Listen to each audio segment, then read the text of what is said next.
కన్నులను చిక్కని కత్తులు కలిపి భక్తిగా పలికిరి శ్రీ మహాలక్ష్మి నమోస్తుతే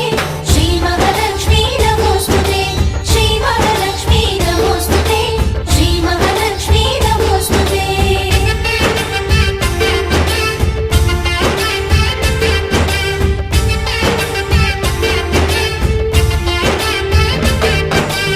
నిద్దురలేవమ్మా